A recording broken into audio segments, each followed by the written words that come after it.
Hello guys, so now we have the ability to customize all the roots inside the Directify directories, whether it's listings, categories, blogs, custom pages, etc. So you can have your own slug for all the URLs.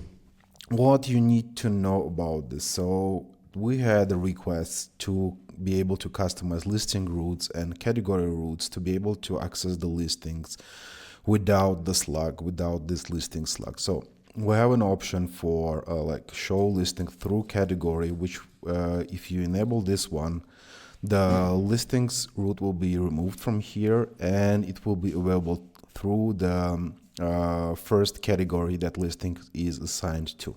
If listing is not assigned to any categories, still the default value from here will be used. So if you name it tools, then it will be like your domain / tools / listing URL.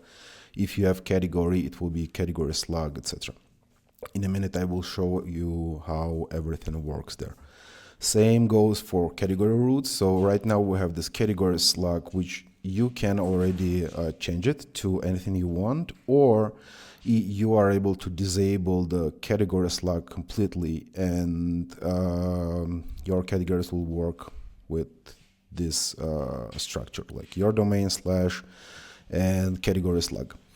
There is only one thing that you need to know. You cannot enable both features at the same time. So you cannot have show listing through category and disable category slug at the same time, because system will confuse the subcategories with the listing. So it will not understand that these two are category and subcategory, or it's category and listing. So you are not able to use both at the same time. The other things are pretty simple. So you just are able to change this. For example, blog can be articles, pages can be custom pages, etc. Anything you want. Let me show you how everything works here. So we have new section in the general settings. We have it called roots. By the way, please read the documentation before you change anything here. We had the custom listing root in the directory section, so I moved it here inside the listing roots. You can change it here, and all the values that you had previously set up, they will be moved here.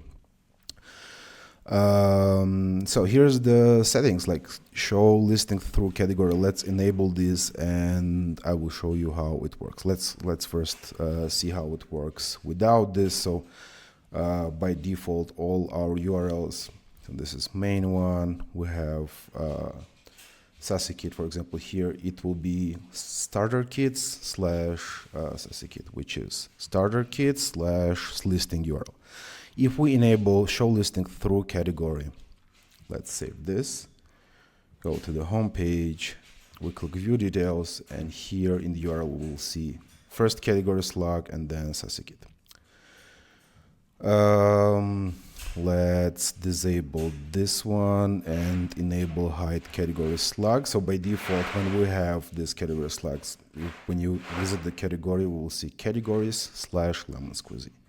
If we hide the category slug and save this, we will have here / lemon squeezy that works by default, and the subcategories also works here. That's basically it. Yeah, these ones are pretty straightforward, so I will not bore you with these things. And yeah, just please read the documentation before doing anything here. And by the way, when you update these settings, your sitemaps will be updated automatically, so you just need to re-upload the URLs that already were indexed. That's it. I hope you like this update.